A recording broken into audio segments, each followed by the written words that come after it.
Что, рад вас видеть, братья. Давайте рассмотрим на этой неделе послание к евреям. Ուրախ եմ ձեզ տեսնելու եղբայրներ, եկեք այս շաբաթ մենք միասին դիտարկենք Եբրայեցիս թուղթը։ Не знаю, как для вас, но я не так часто слышал, чтобы по посланию к евреям проповедовали. Չգիտեմ ինչպես է ձեզ համար, բայց այնքան հաճախ չի, որ ես տեսնում եմ, որ մարդիկ Եբրայեցիս թղթից քարոզներ են տալիս։ Как вы думаете, почему? Ինչ կարծիքի եք, որն է պատճառը։ Երևի չեն հասկանում, Может быть, դժվար է։ это сложная книга, может быть, не понимают многие. Որովհետև կապված է 5 կտակարանի հետ, մեջբերումները շատ է եւ մարդն էլ որ լավ չի տիրապետում 5 կտակարանին, խուսափում է։ Мне кажется, что связь с Ветхим Заветом очень такой сильный и очень много там ссылается на книга ссылается на Ветхий Завет, а люди, которые не понимают, не знают Ветхий Завет, им трудно это понимать. Согласен. Համաձայն եմ։ Есть трудные места? Այո, կան բարդ հատվածներ։ Ну, в этой книге. Это вопрос? Да, Это да. вопрос, հա, բարդ հատվածներ կան, Այո։ да։ Например, какие? Օրինակ, որոնք։ Օրինակ առաջի գլուխ 5-րդ համարը, երբ որ ծնունդի մասին է խոսում։ Первая глава, 5 стих. Ահա։ Ծնունդի, Այո։ Ահա։ Ասում եմ ես այսօր ծնեցի քեզ։ где говорится, я родил тебя сегодня. Мгм. 6-րդ գլուխ 5-րդ համարը ասում է։ 6 глава, 5 стих. Ну там еще есть. Согласен. Ага. Есть. Седьмая глава, там еще 9. Ну там много есть. Мгм. Շատ։ Хорошо. Мы наше путешествие сделаем следующим образом. Լավ, մեր այս ճամփորդությունը հետևյալ ձևով կիրականացնենք։ А, Я хочу представить вам развитие книги и также остановиться на определенных трудных местах, которые вызывают трудности в толковании. Նախ ես ուզում եմ ձեզ ցույց տալ զարգացումը գրքի ու հետո առանձին բարդ հատվածները, որոնք մեկնաբանության համար հարցեր են առաջացնում։ Мы рассмотрим и определенно остановимся на трудных текстах. Մենք կդիտարկենք եւ հատուկ ձևով կանդրադառնանք բարդ տեքստերին։ И я надеюсь, что после курса вы убедитесь, что это не такая страшная книга. Եվ հույսով եմ, որ դասընթացից հետո կհամոզվեք, որ այդքան էլ սարսափելի գիրք չէ։ Ну, вы уже пережили Даниила и Откровение. Դե դուք արդեն դիմացել եք Դանիելի գրքին հայտնությանը, Поэтому я думаю, это будет такое прекрасное путешествие. դրա համար մտածում եմ, որ սա մի հրաշալի ճամփորդության նման բան կլինի։ Я чуть позже скину план книги и попытаюсь найти еще дополнительные заметки, чтобы они были и на английском, и на русском по возможности. Ավելի ուշ ես գրքի այդ պլանը կամ ուրվագիծը ձեզ կուղարկեմ եւ կաշխատեմ հետո ելի որոշակի նշումներ նաեւ անգլերենով, ռուսերենով ուղարկել։ Но большая часть, я думаю, вам нужно будет делать заметки самостоятельно. Բայց մեծ մասամբ ես մտածում եմ, որ դուք ինքներդ ձեզ համար ձեր նշումները պիտի անեք։ И также по ходу рассмотрения текста, если возникают вопросы, ну, как обычно, вопросы можно задавать. Եվ իհարկե ինչպես միշտ ուսումնասիրության ժամանակ տեքստերում եթե ձեր մոտ հարցեր ծագեն, ձեր հարցերը կարող եք տալ։ Давайте поговорим об общем фоне и о уникальности данной книги. Եկեք նայենք գրքի ընդհանուր հենքը եւ յուրահատկությունը։ Ну, часто эта книга известна тем, что достаточно рано в истории церкви уже существуют споры относительно авторства книги. Այս գրքի հարցում տարածված է այն միտքը, որ հենց եկեղեցու ծագման սկզբից խոսվել է գրքի հեղինակի Ну, в то же վերաբերյալ ով է самое, հեղինակը։ да, но в то же самое время церковь в общем признавала каноничность этой книги. Եվ միաժամանակ եկեղեցին ընդունում էր, որ գիրքը համապատասխանում է կանոնին։ Также мы, читая это послание, видим, что это послание написано по местной церкви. Եվ նաև երբ որ կարդում ենք թուղթը, հասկանում ենք, որ այն ուղղված է տեղական եկեղեցուն։ Но если мы будем сравнивать с обычными посланиями, которые находятся в Новом Завете, мы видим, что это послание, оно отличается, нету обычного там приветствия, которое там, Павел или другие ставят в начале. Բայց եթե այս թուղթը համեմատում ենք մյուս հայտնի թղթերի հետ, մենք նկատում ենք, որ բացակայում է այստեղ ողջույնի խոսքը, որ սովորաբար Պողոսը գրել է մյուս թղթերում։ Поэтому оно, по сути, начинается как такое эссе, продолжается как проповедь, а заканчивается как письмо. Որովհետև այս գիրքը սկսվում է կարծես ակնարկի էսեի նման,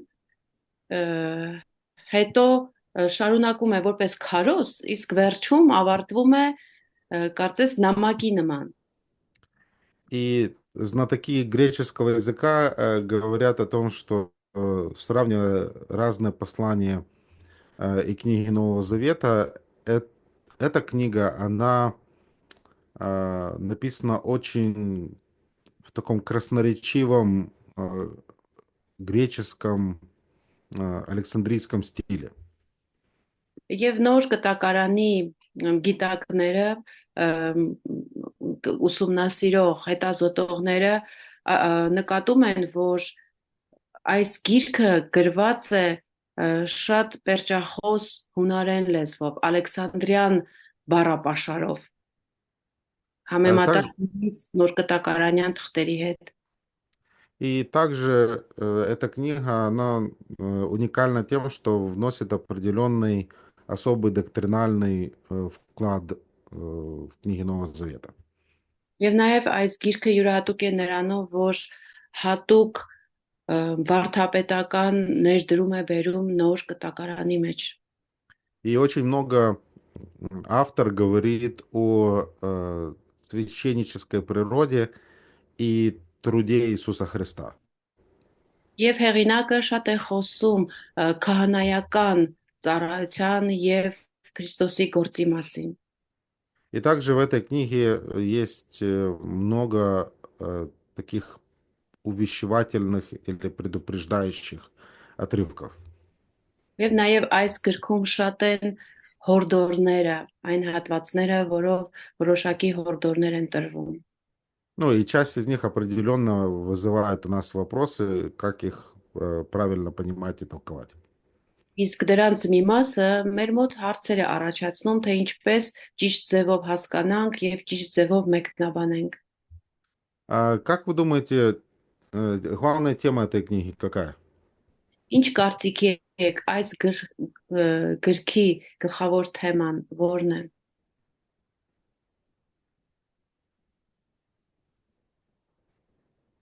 Քրիստոսի գերազանցությունը։ Превосходство Христа. Առաջի գլխից էլ դա տեսանելի է արդեն։ Это уже видно прямо с первой главы. Согласен. Согласен. Մտնում եմ։ Можно сказать, абсолютное превосходство Иисуса Христа. Կարելի է ուղղակի ասել Քրիստոսի, Հիսուս Քրիստոսի բացարձակ գերազանցությունը։ Поэтому нет никого и ничего, что могло бы сравниться с нашим возвышенным Спасителем.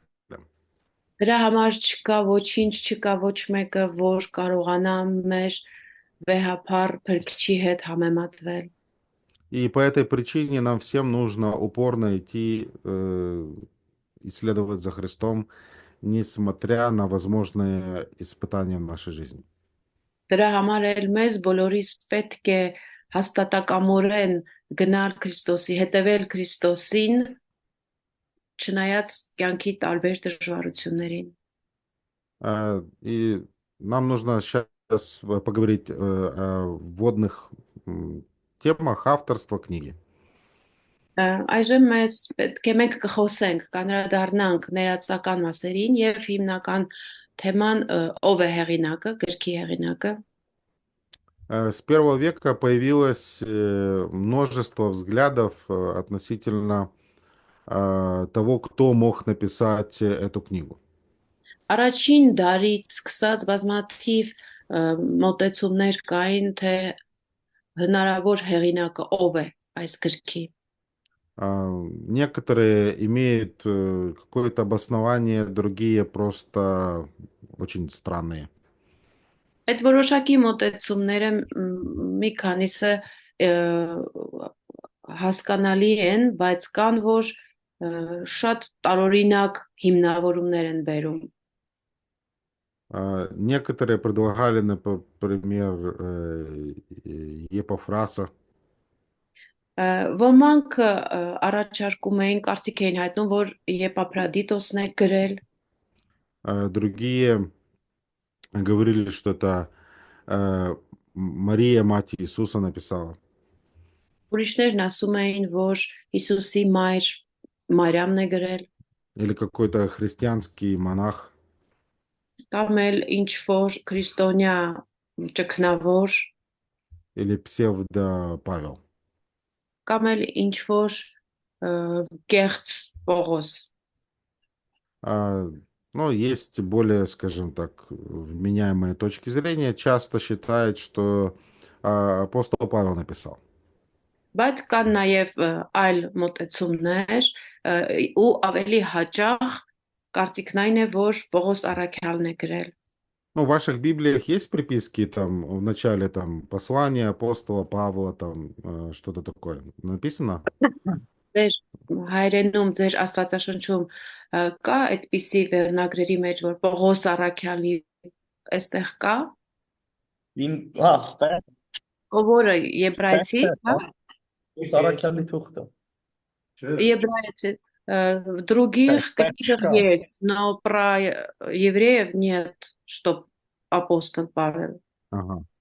Ну, потому что есть, ну, разные издания. И, например, в синодальном тексте и также в версии короля Якова там, ну, написано, что послание апостола Павла к евреям. Ну, это не в самом тексте написано, а в заглавии к изданию книги. Տարբեր հրատարակչություններ կան ու սինոդալ այդ թարգմանությանը եւ նաեւ 5 Ջեյմսի այդ թագավորի թարգմանության մեջ վերնագրի մասում, ոչ թե տեքստում, վերնագրային մասում գրված է Պողոսի թուղթը։ И поэтому, когда издатели сделали такую надпись, понятно, что читатель по умолчанию просто принимает это как уже определенный факт. Ու եթե հրատարակիչը տեքստի համար այդպիսի վերնագիր է դնում, դա նշանակում է, որ ընթերցողն էլ ինքնին հաստի նման ընդունում է, որ այս հեղինակն է։ Например, Хорошо. например, послание Иакова, если спросить, ну, большинство людей, кто написал это послание, и особенно те, кто читает синодальную Библию на русском языке, то они скажут, это апостол Яков. Օրինակ Հակոբոսի թուղթը, եթե մեկը կարդում է սինոդալ այդ թարգմանությունը, պարզև որ ինքը միանգամից ասում է, որ հեղինակը Հակոբոսն է։ Ну, на самом деле, мы уже с вами говорили, что, ну, вряд ли Яков апостол написал это послание, поскольку на раннем этапе существования церкви в Деяниях апостолов мы читаем, что ему отекли голову. Բայց մենք ձեզ հետ արդեն խոսել ենք, որ Հակոբոսի թուղթը դժվար գրված լինի Հակոբոս Առաքյալի կողմից, որովհետև հենց վաղ եկեղեցու սկզբից նրան գլխատեցին Առաքյալ И, Հակոբոսի։ и смотря на стиль и слова, которые мы находим в книге Деяний апостолов про Иакова, брата Иисуса Христа по матери, мы находим определенное сходство. Ու երբ որ կարդում ենք, նայում ենք գրքի ոճին եւ խոսքերը ու համեմատություն անում գործ Առաքելոցում Հակոբոս եղբոր, այսինքն Քրիստոսի եղբոր հետ, հստակություն է գալիս, որ նա է հեղինակը։ Поэтому большинство склоняется, что послание Иакова написал брат Иисуса Христа по матери. Դրա համար շատերն են հակված մտածելու, որ Հակոբոսի թուղթը գրել է հենց Քրիստոսի եղբայր Հակոբոսը, морից մեկ եղբայրը։ У нас Ну, есть армянский перевод, что прямо так и написано. Брат Павел. Господа. Ահա, Ага. Брат Господа, да? դա, ես մի Якова, да. թարգմանություն ունեմ, հա, Հակոբոսը գրածա Տեարն եղբայր Հակոբոսի։ Мгм. Но возвращаясь к посланию к евреям, мы понимаем, что данные вставки, они не являются частью оригинального текста.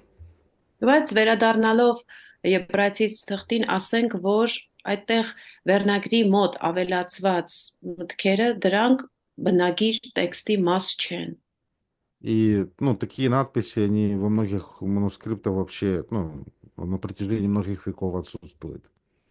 Եվ բազմաթիվ բնագիր ձեռագրերում տարբեր դարերից մեզ հասած այդպիսի նշում չկա։ Но и в истории церкви мнения относительно авторства Павла, они, ну, расходились. Եվ եկեղեցու պատմության ընթացքում Պողոսի հեղինակ լինելու մասին կարծիքները շարունակ մնացել են, եղել են այդ կարծիքները, կասկածները։ Но если смотреть на, скажем, традиционную историческую церковь, Բայց եթե նայենք ավանդական պատմական եկեղեցուն, то тенденция будет такая, что Восточная церковь, православная, они верят, что послание к евреям написал апостол Павел. ապա այս դեպքում ավանդական եկեղեցին, ասենք ուղղափառ եկեղեցին, այն կարծիքին է, որ Պողոս Առաքյալն է հեղինակը։ Климент Александрийский, он предполагал связь с апостолом Павлом или Лукой. Իսկ Կլիմենտ Ալեքսանդրացին մտածում էր, որ այս գրքի հեղինակությունը կապված է էլի Պողոս Առաքյալի կամ Ղուկասի հետ։ Он жил 155 год по 215. Նա ապրել է 155-ից 215 թվականները։ Ориген, он также делал намеки на возможные связи с Павлом.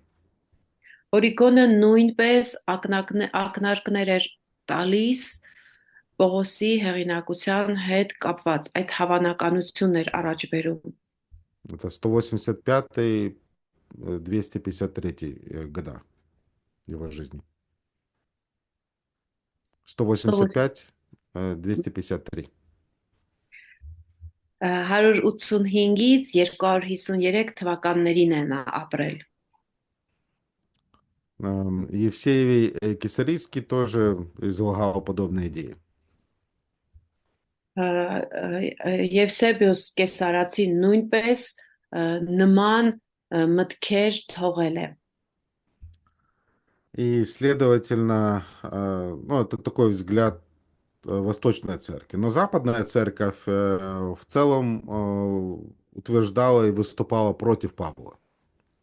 Հիմնականում այսպիսի կարծիքներ թողել է արևելյան եկեղեցին, իսկ արևմտյան եկեղեցին միշտ դեմ է եղել Պողոսի հեղինակ լինելուն։ Ириней 140 год по 203 отвергал то, что это Павел написал.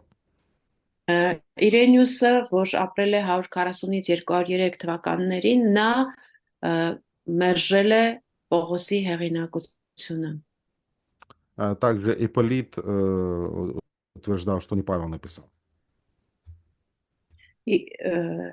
Իպալիտ հայերեն ոնց էր, այս Իպալիտը չգիտեմ հայերեն։ Կարող է դուք իմանալ։ 160 и 235 года. 160-ից 235 թվականներին ապրած Իպալիտը, он тоже Отвергал, да. ինքն էլ էր մերժում։ Но из-за влияния Иеронима и Августина авторство Павла стало общепринятым мнением на следующие 1100 лет. Բայց Իրենիոսի եւ Ավգուստինոսի ազդեցության հետևանքով նրանց հաջորդած 1100 տարիներին Պողոսի հեղինակությունը ավելի ընդունելի դարձավ։ Поэтому, ну, в пользу авторства Павла говорится о том, что эта книга очень такая богословская, возвышенная христология.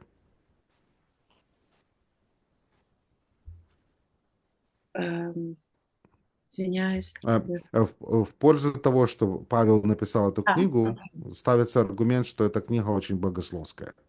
Եվ փաստարկները, որ խոսում են Իոքուտ Պողոս Արաքյալի հեղինակ լինելու, հայտնում են, որ сա բավականին աստվածաբանական եւ քրիստոսաբանական գիրք է։ И ясно из книги, что автор очень хорошо знает Ветхий Завет.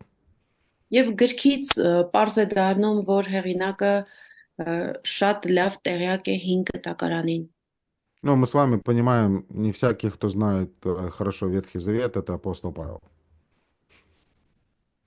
Բայց մենք բոլորը շատ լավ գիտենք, որ ամեն մեկը, որ 5 կտակարան լավ գիտի, նա Պողոս Արաքյալ չէ։ Поэтому есть аргументы против апостольства. Դրա համար էլ այդ փաստարկները, որոնք դեմ են Պողոս Արաքյալի հեղինակ լինելուն, գոյություն ունեն։ Мы не видим, что в этом послании автор, он претендует на апостольский авторитет. Մենք այս գրքում չենք տեսնում, որ հեղինակը որևէ տեղ պնդում է, որ ինքը Արաքյալ է։ Мы также видим, что стиль языка очень сильно отличается от стиля апостола Павла.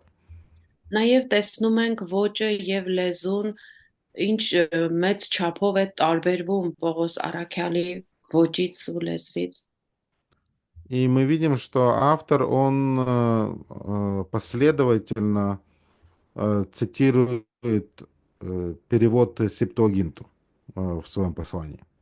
Եվ մենք տեսնում ենք, որ գրքի հեղինակը անընդհատ Սեպտուագինտայից հղումներ է անում։ И если судить о датировке этого послания, то мы понимаем, что, вероятнее, Павел был уже мертв ко времени, когда Тимофей был отпущен. Եվ թվագրությունից մենք հասկանում ենք, որ հավանական թվագրության այդ ժամանական ընթացքում Պողոսը արդեն մահացած է եղել, արդեն այն ժամանակ, երբ որ Տիմոթեոսն էլ արձակված է եղել։ Ну, по сути, только во времена реформации этот вопрос начал серьезно снова обсуждаться. И эту точку зрения, что послание было написано Павлом, поставили под вопрос. Եվ ըստ էության արդեն բարեփոխության կամ ռեֆորմացիայի ժամանակ նորից բարձրացավ Պողոսի հեղինակ լինելու հարցը եւ նրա հեղինակ լինելու հարցը նորից դրվեց կասկածի տակ։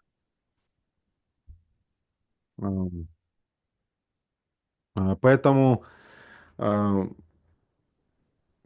мы видим, что в ранней истории церкви некоторые ставили под вопрос авторство. Եվ դա է պատճառը, որ նաև մենք տեսնում ենք հենց վաղ եկեղեցում ոմանք արդեն կասկածի տակ էին դնում Պողոս առաքյալի հեղինակ լինելու հարցը։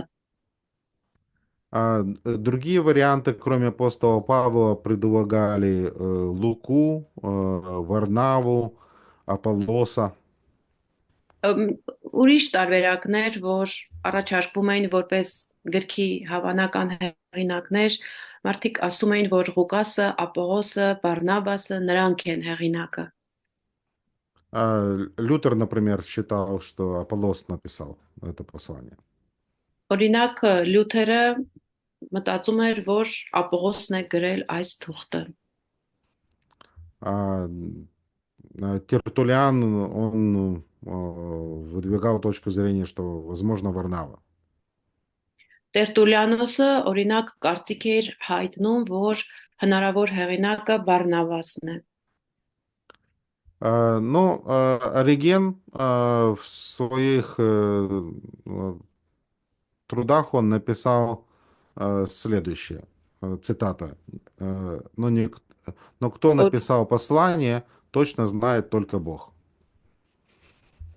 Եվ Օրիգենոսը իր գրառումներից մեկում ասում է, իսկ թե ով է գրել այս նամակը, ճշտորեն գիտի միայն Աստված։ Поэтому если бы авторство, ну, так было сильно важно, я думаю, мы бы имели более ясное, четкое указание это в Писании. Իսկ եթե այդքան մեծ կարևորություն ունենար այս գրքի հեղինակ լինելու հարցը, ես կարծում եմ, որ հենց նամակի ներսում ինչ որ միտեղ հստակ ձևով դա արտահայտված կլիներ։ Поэтому единственное, что мы можем знать об авторе, это непосредственно то, что он говорит о себе в самом послании. Դրա համար այնինչ մենք հեղինակի մասին գիտենք, անմիջականորեն այն բաներն են, ինչ որ հենց գրքի մեջ է գրված։ Пожалуйста, прочитайте послание к евреям, 2 глава, 3-4 стихи. Как 2 глава, 3-4 стихи.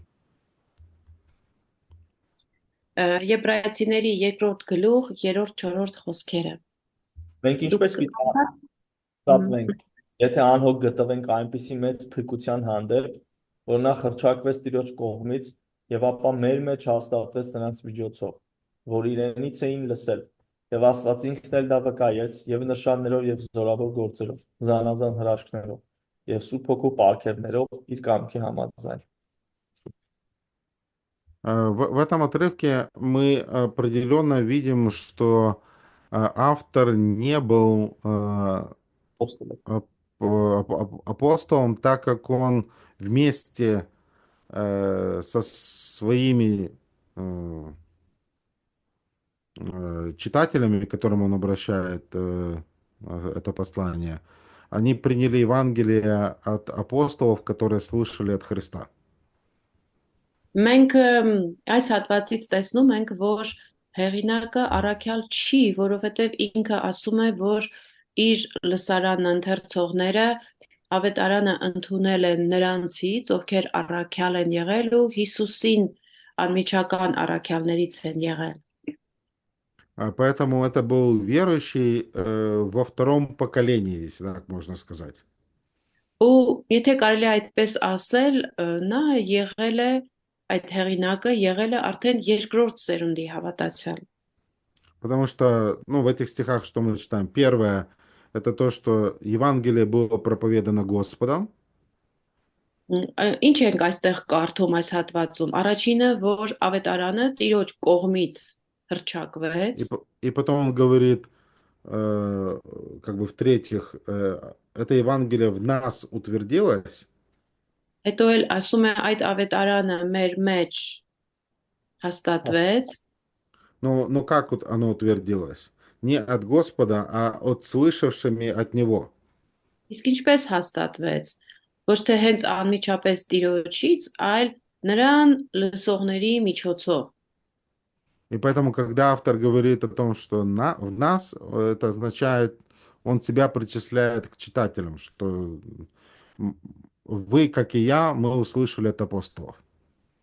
Այսինքն ինքը երբ որ ասում է մեր, նաև նկատի ունի մյուս լսողների, նույնպես իրեն դնում է մյուս լսողների կողքին եւ ասում, որ մենք այն առաքյալներից դրանք ստացանք։ Ну, насколько я понимаю, в вашем переводе в грамматике местоимения там не очень сильно отображается.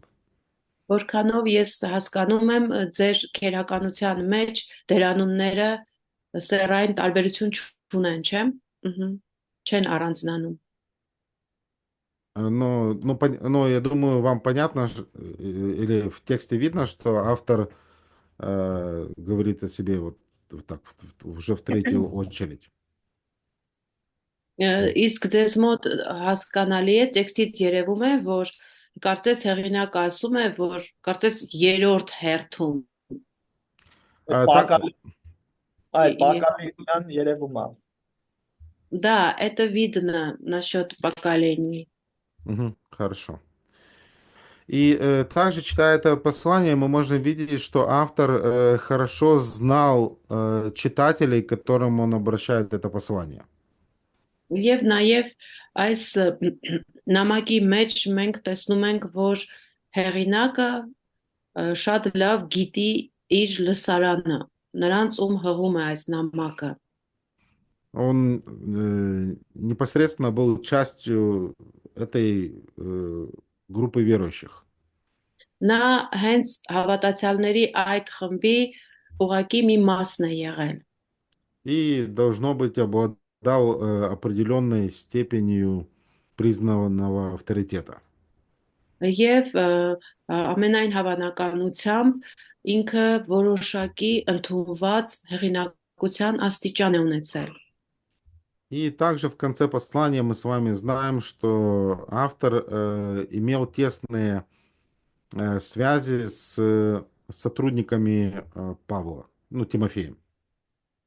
Եվ նաև նամակի վերջում տեսնում ենք, որ նա մոտ կապեր հարաբերություններ է ունեցել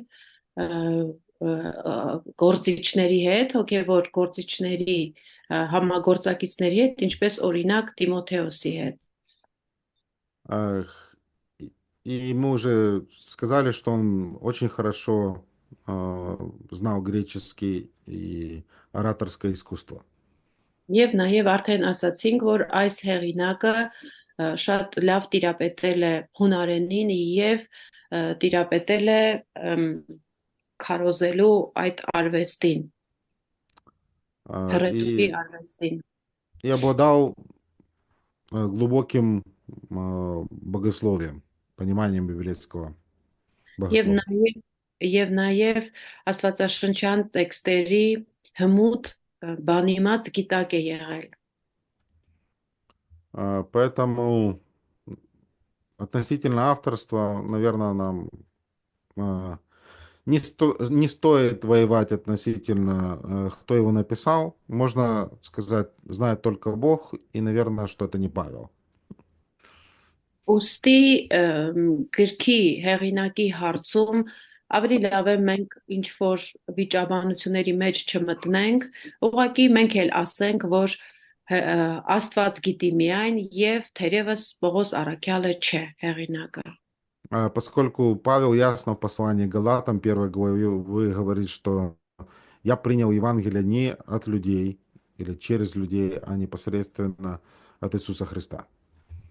Որովհետև Պողոսը գաղատացիցում ասում է, որ ավետարանը ես մարդկանց միջոցով չի, որ ստացել եմ, այլ անմիջապես Տեր Հիսուսից եմ ստացել։ Читатели, давайте поговорим о них. Հիմա խոսենք ընթերցողների կամ լսարանի մասին։ Можно вопрос короткий? Да. Լիանա ջան, որ դասս ասաց եկեղեցուն աղուղված այս թուղթը ո՞ր եկեղեցուն։ Տեղական ո՞ր։ Вы сказали, что книга обращена к поместной церкви, а именно какой церкви? Ну, сейчас мы как раз и поговорим. Հիմա հենց այդ մասին կխոսենք։ Более вероятно, что адресатами были христиане и евреи, жившие в Палестине, но за пределами Иерусалима. Ամենայն հավանականությամբ լսարանը հрьяաներ են, եբրայցիներ են, որոնք ապրում են Պաղեստինում, Երուսաղեմից դուրս։ Հрьяաներ, որոնք Երուսաղեմից դուրս են։ И мы видим то, что послание обращено к евреям, поскольку сама книга очень еврейская по содержанию. Մենք տեսնում ենք, որ գիրքը ուղղված է հрьяաներին, որովհետև ամբողջ գիրքը իր բնույթով հենց նրանց վերաբերյալ է։ Присутствует такой еврейский взгляд на ангелов. Այստեղ տեսնում ենք հրեշտակների վերաբերյալ հրեական մոտեցում։ Автор говорит про Моисея, Иисуса Навина.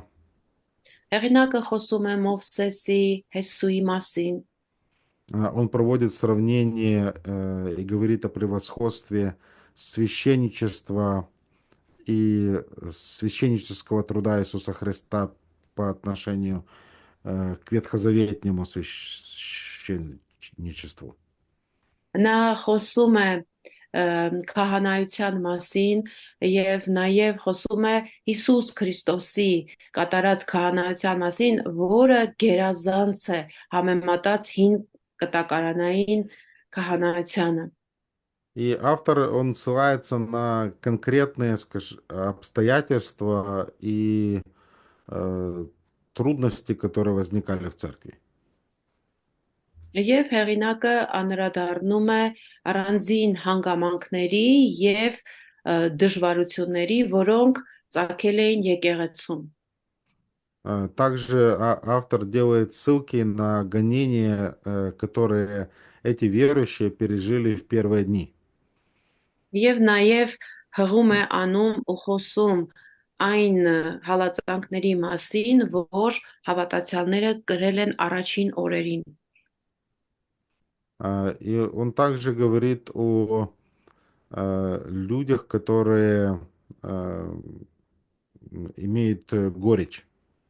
Եվ նաև խոսում է մարդկանց մասին, ովքեր վշտահար են, դառնություն ունեն։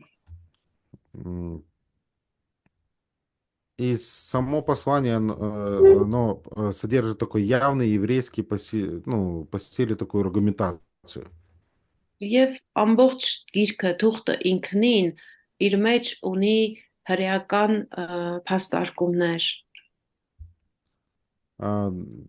Также мы видим в самом послании прямое упоминание о еврейских корнях.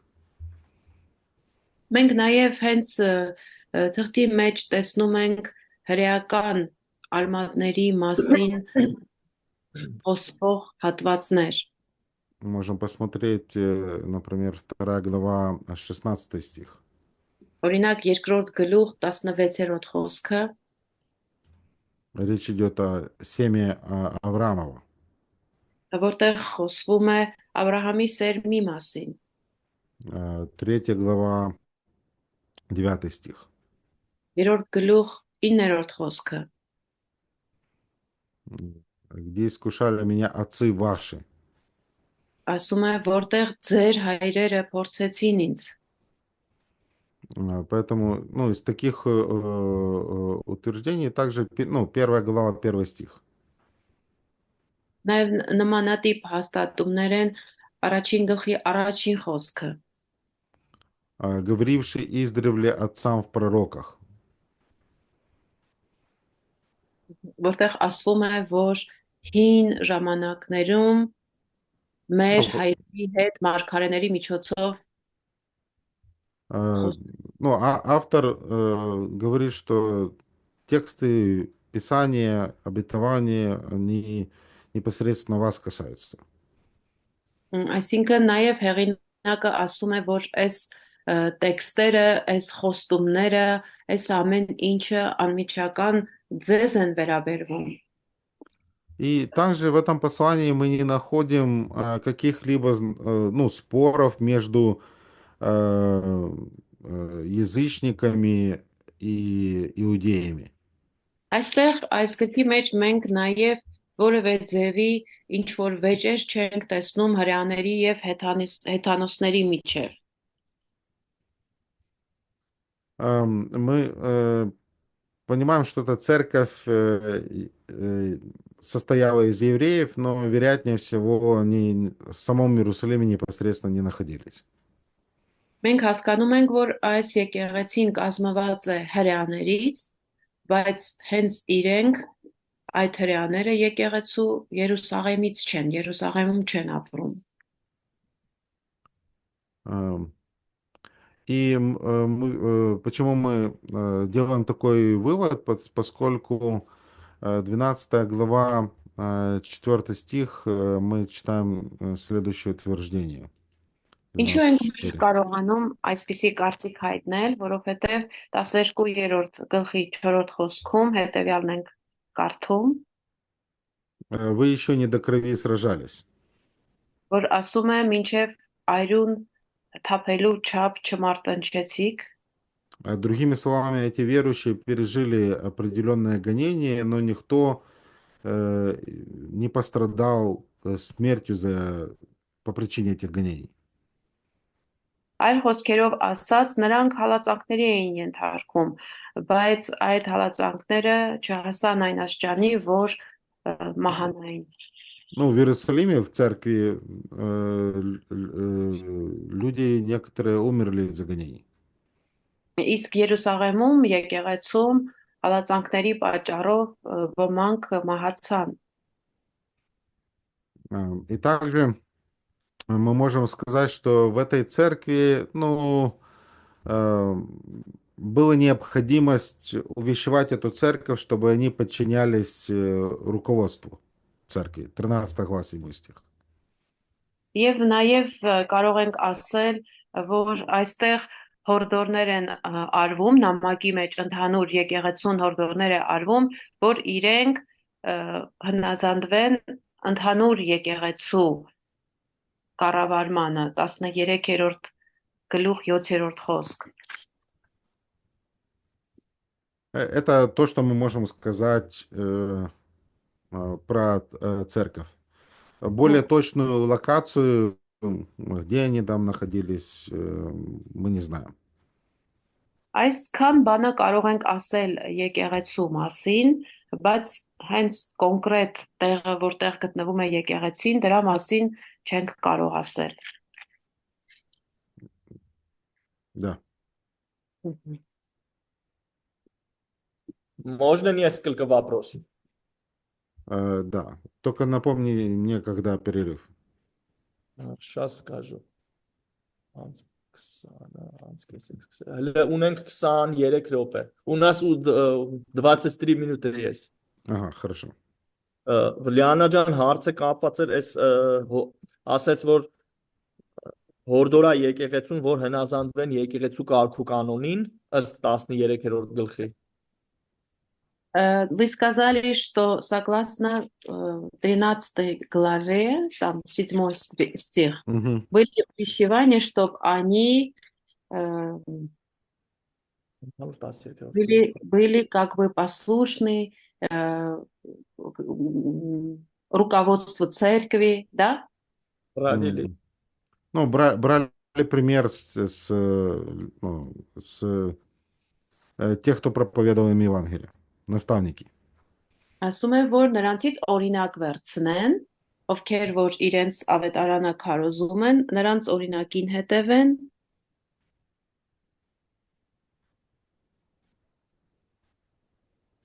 И второй вопрос.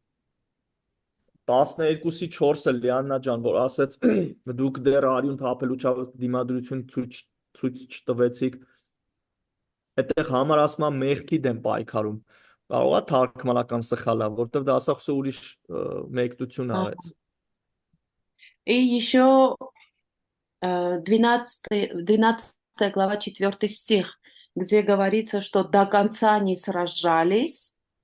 У нас в армянском переводе говорит, не сражались до крови, как бы против греха. У нас ясно видно, что это идет борьба против греха. Вы Интересно. сказали, что там... Да. Я помню. Да, вот здесь тоже.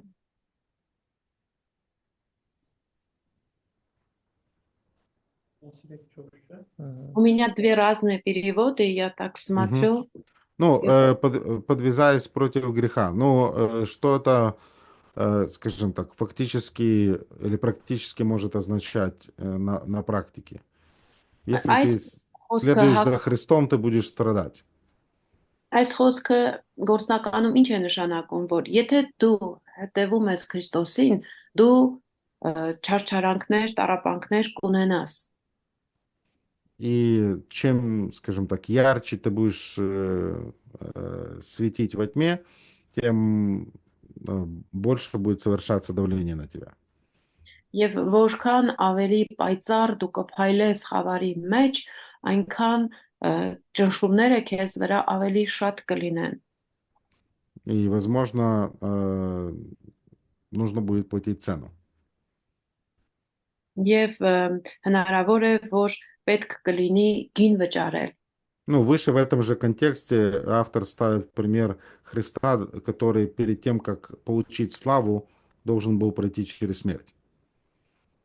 Եվ այս հատվածից ավելի առաջ հեղինակը խոսում է այն մասին, որ Քրիստոսն է նախքան փառքի մեջ մտնելը պիտի այդպիսի մահով անցներ։ Поэтому, ну, я согласен, что в контексте это ободрение к святости, но которое, скажем так, обвернуто в контекст гонений.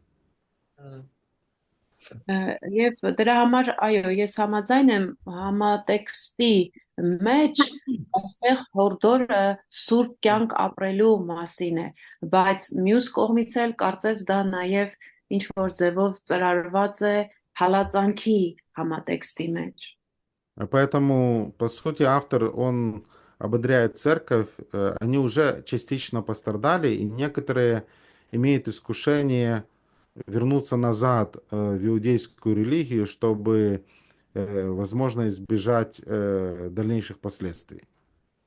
Դրա համար հեղինակը քաջալերում է հավատացյալներին այստեղ իրենց հավատի մեջ ամուր մնալու, որովհետև հալածանքների պատճառով գուցե ոմանք մտածեին, որ հրեականությանը վերադառնալը կարող է իրենց օգնել, որ չհալածվեն։ Ну, хороший вопрос. Լավ հարց էր, որ տվեցիք։ Одну минуту, Хосров не так хорошо понял, я сейчас скажу. Համատեքստը խոսում է բանի մասին, սրբության, այսինքն կոչը հորդորը սրբությունն է։ Համատեքստը։ Չէ, այդ 12-րդ գլխի։ Բայց ասում է դասախոսը, որ նաև սա վերաբերում է եւ ցույց է տալիս այն հալածանքները, դժվարությունները, որ հрьяաները ունեին։ Եվ դա ցույց է տալի, որ Պաղեստինում էին ապրում, այսինքն Երուսաղեմում չէին։ Եվ ոմանք, ովքեր որ մնացել էին Երուսաղեմում, այսինքն այդ հալածանքների, դժվարությունների, նեղությունների ժամանակ մահացել են անգամ արյուն թափելու չափ, այսինքն սպանել են կամ չգիտեմ, կախաղան են անել։ Իսկ այդ Պաղեստինում որ ապրում են, Որ Պաղեստինում են ապրում։ Խոսրով хотел узнать, есть какой-нибудь вот этот отрывок, где говорит, что они жили в Палестине? Прямого отрывка нету, но некоторые говорят о том, что это не может быть там евреи в Риме, поскольку Ահա, у них была бы ну, совершенно там другая там реакция или отношение. Հենց անմիջապես ուղակի ակնարկ չկա, բայց ոմանք ասում են, որ այս հրեաները, որ որ ուղված է այս նամակը, իրենք հաստատ Հռոմի հրեաներ չեն, որովհետև Հռոմում արձագանքը բոլորովին ուրիշ է եղել։ А, Относительно даты и места написания как раз давайте поговорим. Եվ հիմա եկեք հենց այդ մասին էլ խոսենք, գրման տարեթիվը եւ վայրը։ Հասկացա։ Ինչ։ Что касается датировки, ну, мы можем сказать точно, что послание было написано до написания первого послания Климента. Թվագրման մասին կարող ենք ասել, որ հենց Կլիմենտի առաջին թուղթը, որ հղումը նա արել է, դրանից ավելի շուտ է գրվել։ Климент написал первое послание Климента в 95 году. Իսկ նա Կլիմենտը իր առաջին թուղթը 95 թվականին է գրել։ И там он цитирует послание к евреям, поэтому вряд ли, ну, послание может быть написано позже. Եվ այս Կլիմենտը 95 թվականին փաստորեն հղում է կատարում, մեջբերումներ է բերում Եբրայեցիս գրքից, ինչը արդեն ապացուցում է, որ հնարավոր չի գիրքը իրենից հետո գրված լինի, եթե ինքը հղում ունի։ Также мы видим внутреннее свидетельство в самом послании, что эта книга была написана до 70-го года. Եվ նաև հենց նամակի ներքին վկայությունն ենք տեսնում, որը խոսում այն մասին, որ գրվել է նախքան 70 թվականը։ И если бы храм был разрушен, то определенно, ну, автор бы не упустил такой возможности в аргументации и сравнении всех этих жертвоприношений по отношению к Иисусу Христу. Եվ տեսեք,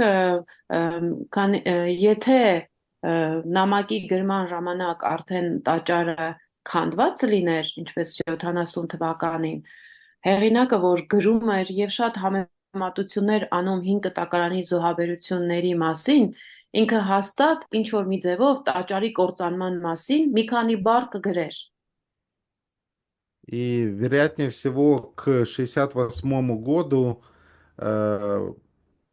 Павла казнили, а Тимофей был отпущен после этого. Եվ ամենայն հավանականությամբ արդեն 62 թվականին Պողոս Արաքյալին արդեն մահապատժի ենթարկեցին, ու այդ ժամանակ էլ Տիմոթեոսին արձակեցին։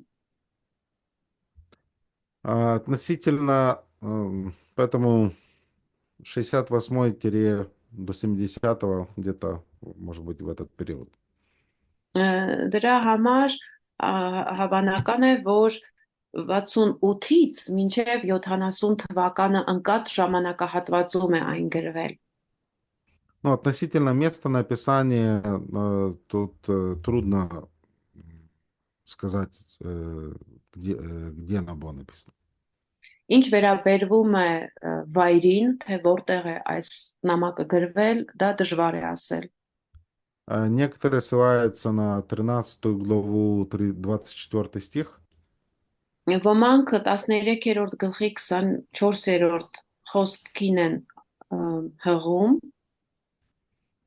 Приветствуют вас все италийские. որտեղ ասում է Ну, Իտալիայի կողմից եղողները ձեզ ողջունում են։ но тут не совсем понятно, что это за группа людей. Այստեղ ասում է հասկանալի չի, մարդկանց ինչ խումբ են նրանք։ Это не стопроцентная гарантия, что это обязательно Рим. Եվ 100% երաշխիք չկա, որ սա հենց Հռոմի մասին է խոսքը։ Իտալիայի կողմերից մեր մոտ ասում է։ Поэтому автор мог Так на находиться... русском. Так на А, русском у нас. Написано? Да, 24-й? да, Сейчас. Приветствуйте всех наставников ваших и всех святых. Приветствует Ահա, вас италийские. իտալիsk։ Իրանց մոտ, հա? Да, у нас тоже так написано. Հա, Իտալիայի կողմերից, չէ՞, մեր մոտ է ձևը։ Хорошо։ Поэтому, возможно, автор находился ам, где-то под Римом с группой христиан из церкви Италии. Դրա համար հնարավոր է, որ հեղինակը գտնվել է ինչ որ մի վայրում, որը Հռոմին մոտ է եղել, եւ խումբն էլ այդ Իտալիայից մարդիկ են եղել։ Хорошо. Что у нас со временем? Ժամանակի հարցում որտեղ ենք, 10 րոպե ունենք։ 10 минут у нас։ Ага, хорошо. Давайте поговорим о цели послания к евреям. Այժմ խոսենք Եբրայեցիներից նամակի նպատակի մասին։ Кто мне напомнит, где написан план книги Откровения? Ով մեզ կհիշեցնի, որտեղ է գրվել հայտնության գրքի պլանը, ուրվագիծը։ Պատմոսում Մաուս, պատմոսում Պատմոս, не слышно? Э, а, Где, Омսկրատ։ где в книге Откровения, в самой Կնիգի, книге, да, в самой книге указан план этой книги?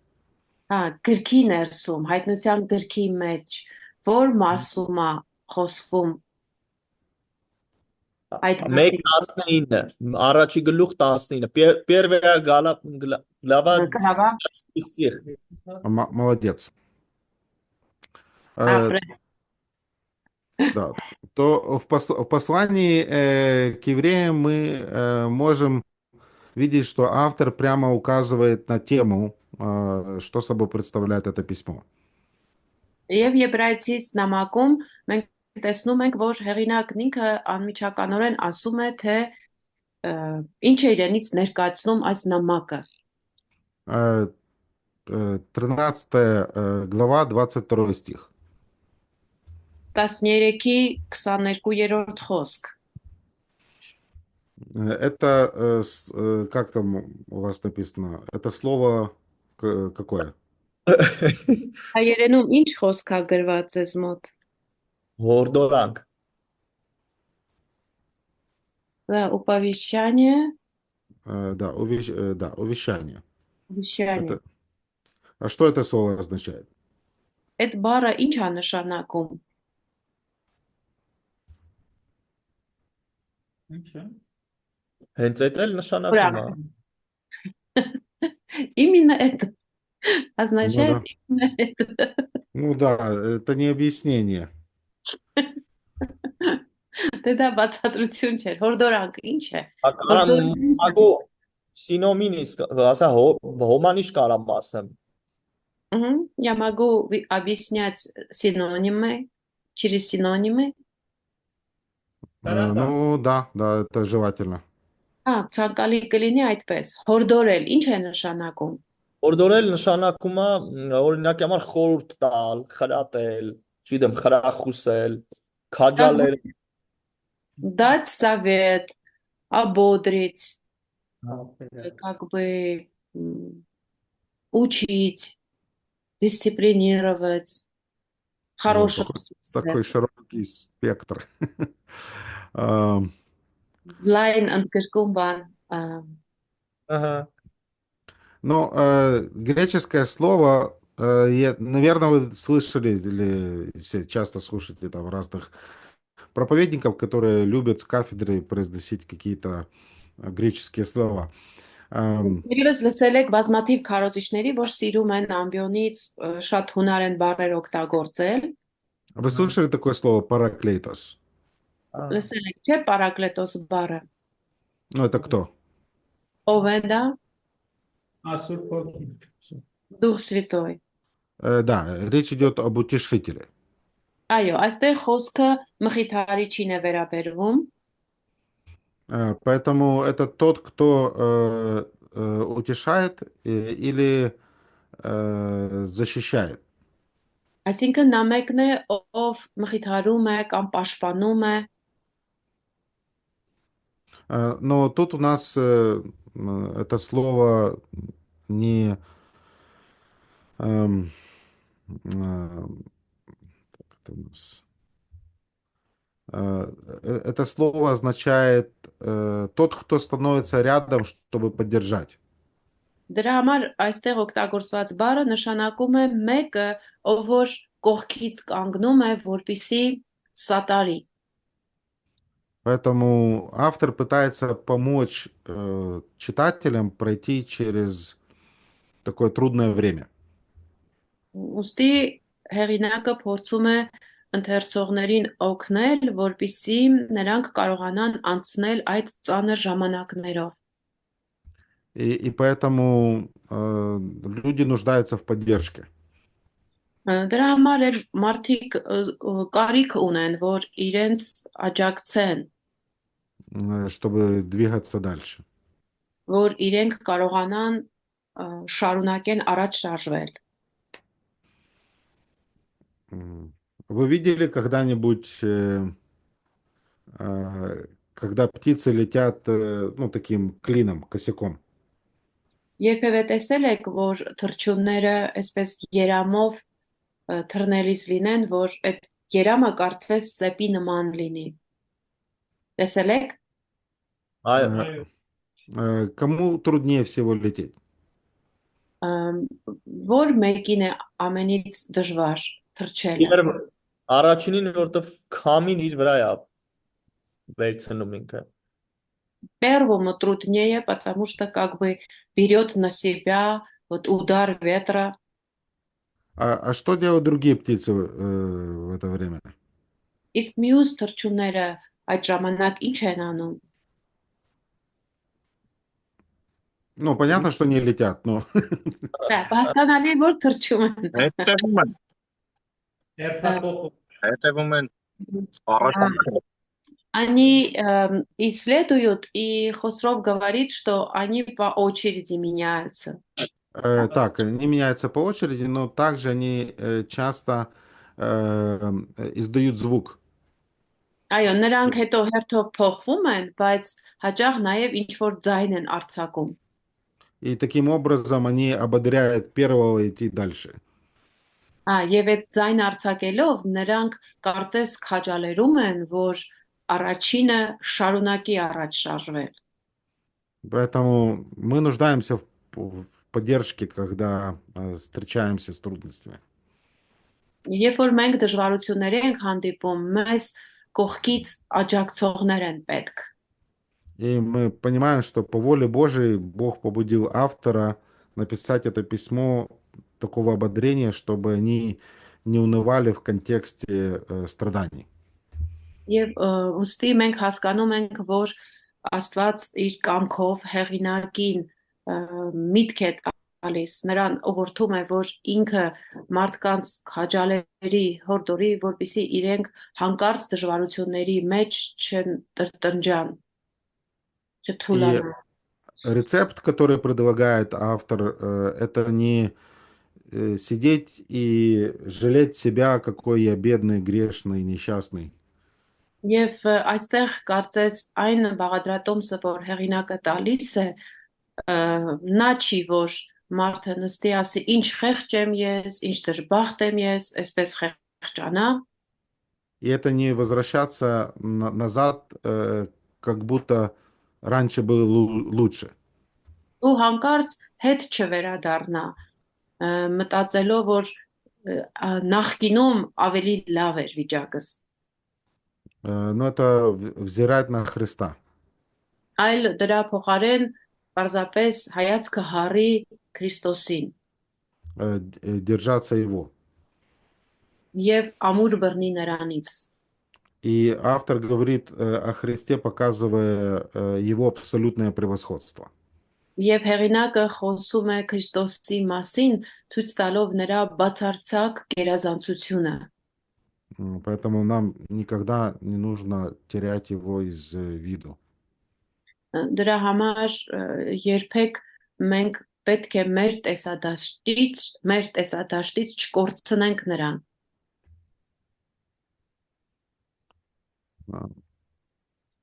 Поэтому цель ободрить дальше верующих двигаться за Христом. Ուստի նպատակը այն է, որ հավատացյալներին քաջալերել, որպեսզի նրանք շարունակեն Քրիստոսի հետևից գնալ։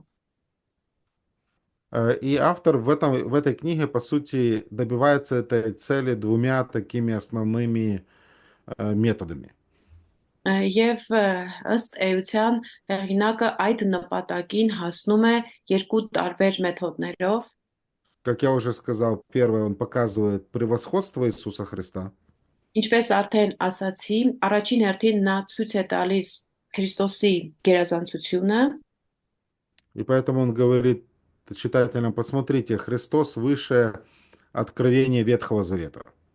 եւ նա ընթերցողներին ասում է. տեսեք, Քրիստոսը վեր է հին կտակարանի հայտնություններից, Он выше ангелов Моисея, Иисуса Навина. նա վեր է հրեշտակներից, վեր է Մովսեսից եւ Հեսուից, Он выше священства и священнический труд его выше. եւ նա ասում է, որ Քրիստոսը վեր է քահանայությունից, այդ քահանայական ծառայությունից ավելի բարձր է ինքը։ И также мы видим, что его труд, он завершен и закрыт. Եվ նաև մենք տեսնում ենք, որ նրա կատարած գործը ավարտուն է եւ վերջացած։ И второе, что он делает, в этой книге есть 5 таких предупреждающих отрывков.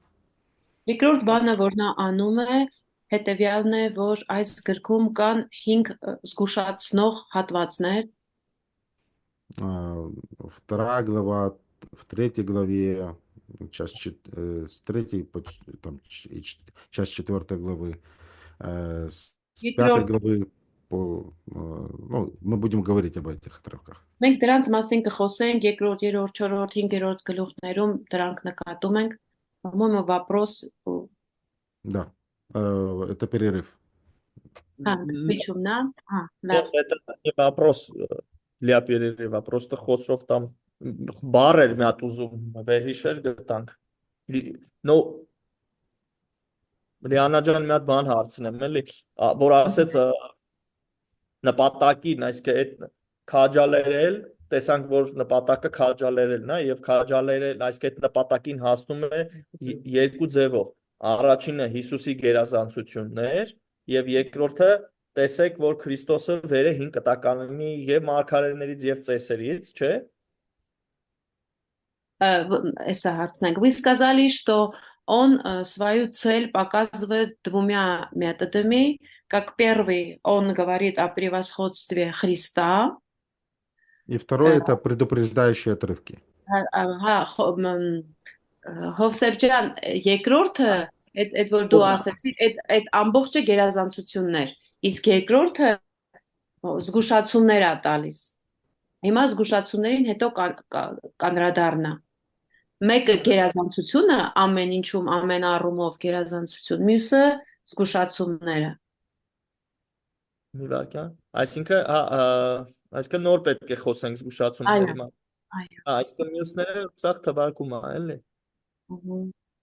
Այսի մեկի մեջ է մտնում։ Всё, կարանք pereriv անենք, Լիաննա ջան, եթե կամքի մեջ է։ Ասախոսը ոնց է մտածում։ Уже все можно, да, перерывы свои мысли? Да, я думаю, можно сделать.